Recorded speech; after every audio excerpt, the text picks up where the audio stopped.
What's going on, car family? I'm Ben Wayne. I'm Isha Wayne. And thank you for joining us in another video. Today, we're here to take a look at the all-new 2022 Nissan Pathfinder. This is a 3-row, mid-sized SUV. Seats up to 8, depending on how this is configured. This is the Platinum all-wheel drive model. So the Pathfinder, Isha, that is a name that's been around for a while. Yeah, forever. It was initially introduced by Nissan in 1987. And if you pull up a, yeah, that's a long time. 35 years ago. That's a long time. And if you pull up a picture of the original Pathfinder and look at this, you'll see a lot of that DNA and the design language and the proportions on this new one have remained true to the original. Didn't we see one the other day? We're like, oh, that's this car? Yep. Yeah. Yep. Old school. Yeah. So this one is a Platinum model. I'm really loving the color, the two-tone theme going on with the red exterior paint and the black paint on the roof. Really looks nice. What are your initial thoughts when you see this vehicle from the outside? You know, I actually like it. I thought it was pretty nice. Very nice. Well, you guys already know I like a red vehicle, so right. It automatically piqued my interest just based upon the color. However, I really do like the details that it came with, like the chrome accents, and and I like the body style as well. Right. It's not too aggressive, but aggressive. I like it. It's nice. Yeah. And as we review this car, you guys will truly see, when compared to the previous generation Pathfinder, Nissan truly stepped their game up. So we'll start off with the exterior. We're going to do a driving review because we're in the middle of this heat wave. Yeah. I mean, this heat out here will melt your face off. So starting at the front of the vehicle, what you're getting is new design language from Nissan. Nice and modern. This is definitely a head turner. And the week that I've had it, I've had a lot of people ask me about this vehicle, what it was, and just wanted to check it out. So up front, you're getting that newness from Nissan. LED headlamps, LED daytime running lamps. I did notice that there are incandescent bulbs used for your turning signals. You also have that Nissan Motion V grille done in chrome. So I love the chrome accents there.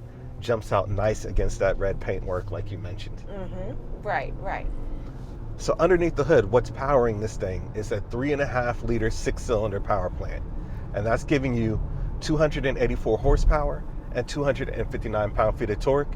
There's no CVT transmission in this. It's just a 9-speed automatic transmission from ZF. And you guys know ZF, their transmissions are pretty good. So I am happy to state that Nissan went the ZF automatic transmission route in this vehicle. Is that like the make of it or something? Yeah, so it's a manufacturer who specializes in making transmissions. Thanks for that. Right? So you'll notice I said 3.5 liter 6-cylinder. Yes, this is the same 6-cylinder that Nissan has been manufacturing for what feels like 20 years. Now, of course, there's been some refinements and improvements to it. So let's go ahead and put our foot down on the accelerator and see how this thing moves. Pretty good. It's smooth. It's pretty good. Smooth acceleration. I like that. That transmission. And it's not jerky. Really goes well with this power plant. So in terms of power. Oh, road handling's nice too. Exactly. It's more than adequate power for this vehicle. Yeah. So I really like the marriage between the transmission and the power plant in this vehicle. That was one of the things I was worried about when reviewing this car, but as I've driven it and experienced this vehicle over the past week, between the design, the handling, which you instantaneously noticed, Nissan has truly turned the page on what they're putting out. So this 2022 Nissan Pathfinder is something you guys are really going to take, you're really going to want to take a serious look at it if you're looking for a midsize SUV. Coming towards the side profile, again, you have that two-tone paint job. Red on the bottom, black up top. You also have the plastic body cladding around the wheel arches there. I do kind of wish that those were body color. You have 7 inches of ground clearance, and then you have 20-inch wheels shot in all-season tires there. So again, you have that traditional Nissan Pathfinder blocky look, but it's been modernized, and it really is a sharp-looking vehicle. It's gotten a lot of attention in the few days that I've had it. I must agree. It's a sharp-looking vehicle for sure.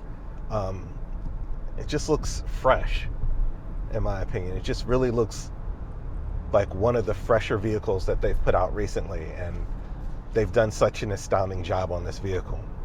Coming towards the back, you'll notice you have huge Pathfinder branding, huge letters going across the back in brushed aluminum. So you're not mistaking this for anything else. I think the letters are huge. Your tail lights, it's a mix between incandescent and LED. I kind of wish they were full LED, but they do get the job done there. Opening up the rear hatch, you're looking at 16.6 cubic feet of storage with the third row up. You want more storage? Drop that third row. That's going to give you 47 cubic feet of storage. You want more storage? Drop that second row, and that's going to give you about 78.9 cubic feet of storage. Nice. So the storage capacity is definitely there in this vehicle. And it has 6,000 pounds of towing capacity there if you're looking to tow for this thing. So overall, the design language, I think, really looks nice. The performance, the power plant, and the transmission really syncs up well. In this new package, your fuel economy in this Platinum four-wheel drive model is going to be 20 city, 25 highway. So fuel economy isn't that bad either. So overall, just from the exterior perspective and the storage capacity, the usability, you know, they've already knocked it out the park. Yes, they have. And this is a vehicle that competes against the likes of the Telluride, the Palisade, the Highlander. It's a real competitive market. And Nissan got serious and they said they want to bite out of that market. Right. So they're coming in strong with this one. So, Isha, what do you think about the interior here? You know, I think it's pretty nice. This is leather, right? Yeah, okay. that's leather. I like what they did on the seats of doing it two-tone, the brown and the black. It accents, I think it accents very well, even with the outside color. This is just regular, what you would expect in, I guess, any other vehicle. Right. But I think it's nice. I hopped in here, and I thought even the storage capacity that they have was pretty decent. It is. So, the interior. When I hopped in this vehicle, I was shocked. I was shocked at how nice this interior is. Really. I mean, because this is Nissan. This isn't even their luxury brand, Infiniti. This is just Nissan, okay. right? Right. And they're hitting you with this beautiful, almost peanut butter chestnut leather here. Yeah, it is nice. And it's all over the cabin, you know? They didn't use it sparingly. It's everywhere. It's everywhere. It's nice, right? Yeah, it is. And it's very comfortable. It's beautiful. And you know what's something else? I don't know if this is something that they did with the glass that they're using. As hot as it is, this sat in the sun and the seats weren't burning up. I think that's worth mentioning, yeah. Right? For sure. I mean, usually it's burning hot. Like, you get in and it's like, ooh, right? Yeah. Like, Yep. you're on fire. It feels like it's going to melt your skin off, So right? you can definitely tell that Nissan put some thought into this one, and they were serious when they came out with this redesign. Everything about this is better than the last generation. Everything about it. So starting up top, we do have a soft to the touch injection molded material. And then, like Isha said, all leather up here. Coming to the infotainment system, 9-inch touchscreen display, giving you your wireless Apple CarPlay, your wireless Android Auto, right? But you also have physical knobs on either side for volume and radio adjustment there. So not everything is touchscreen, right? Coming lower, you also have hotkeys there for your audio, your menu, your map system, your camera system. The camera system in this vehicle is extremely sharp. You can see all around you when you're parking in a parking lot or your driveway. I find that very useful in vehicles, and they did it really well in this vehicle. Coming lower, air conditioning vents, physical buttons for your air conditioning system as well. Isha, you got wireless charging here. Which I like. Yep, just toss your phone in there, starts charging. Your gear selector, 2 cup holders, and then 7 different driving modes here. So that's really nice. So everything you want is right here in this vehicle. Coming further back, you got tons of storage down there, right? Yeah, and there's storage here underneath the center console here, and on your sides you have another cup holder as well.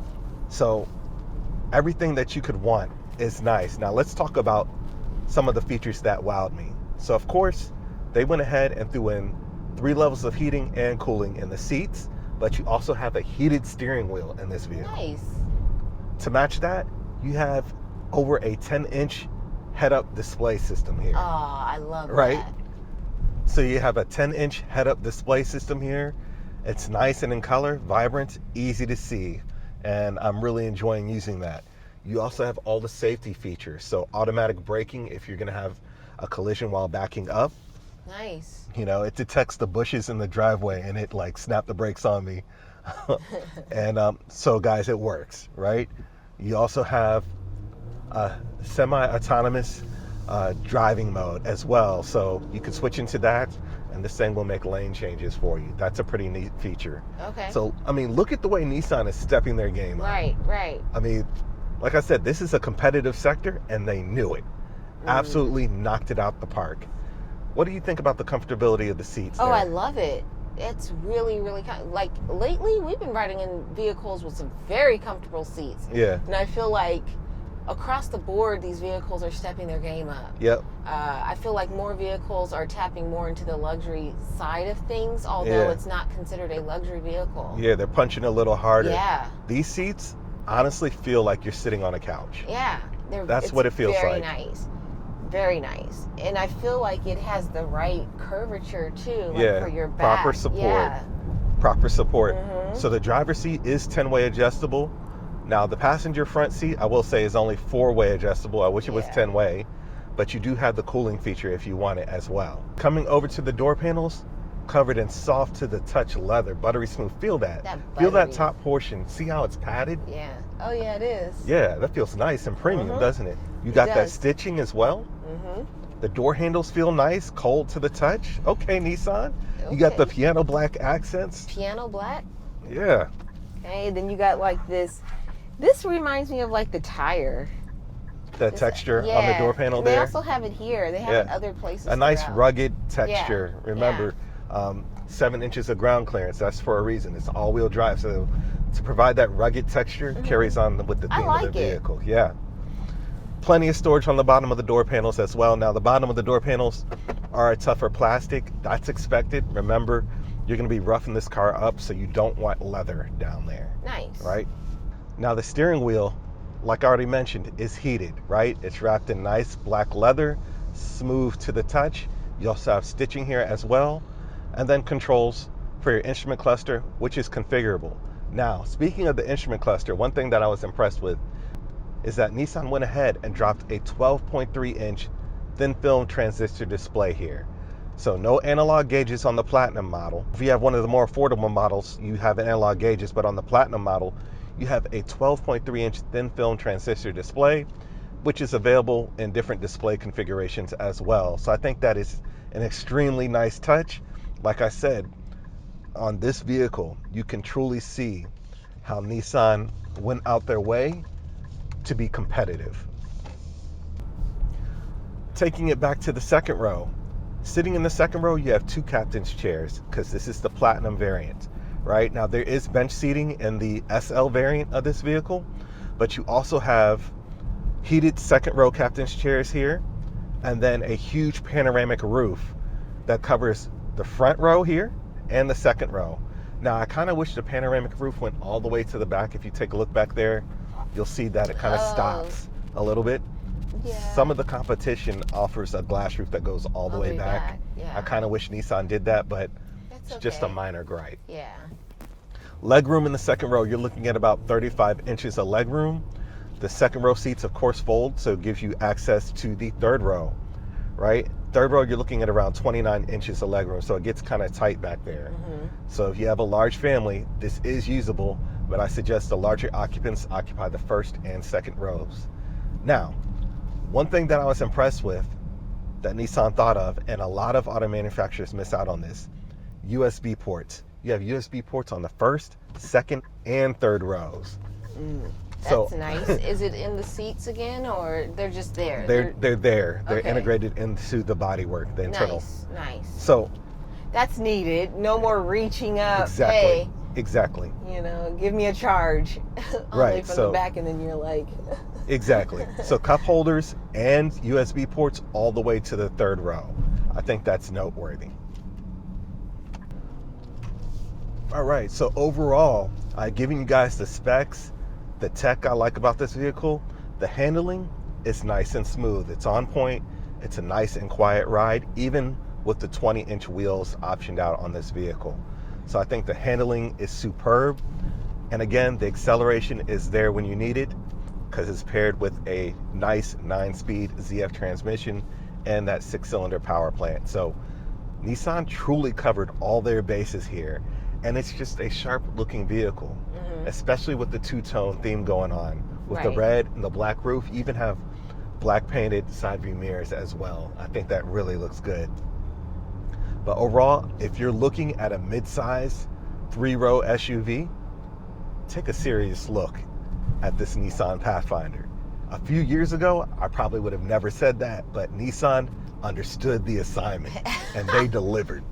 They truly delivered on this vehicle. Isha, any closing thoughts? I like it. The minute it pulled into the driveway, I was like, what is this? I liked it. I had no idea Nissan was coming out with a new, rework of the Pathfinder. Yeah. So I think they did a great job overall. This is an astounding job. And guys, when I tell you, they are not playing. So this is the Platinum model. I think that has a base price of around $48,000. And as shown, this one is $52,000 with additional options. Nice. And of course, there are more affordable variants of this one. This is the top of the line variant. When they give me press vehicles, they always deck it out. So the options on this one are the lighting package, the illuminated kick plates, and of course, the two-tone theme. So again, this is just a sharp, modern looking vehicle. You have a small family or a family you plan on growing, take a look at the Nissan Pathfinder. So with that being said, guys, please remember to hit that like button, share, and subscribe to my YouTube channel if you haven't already. And until next time, I'm Ben Wayne, the automotive reviewer that YouTube deserves.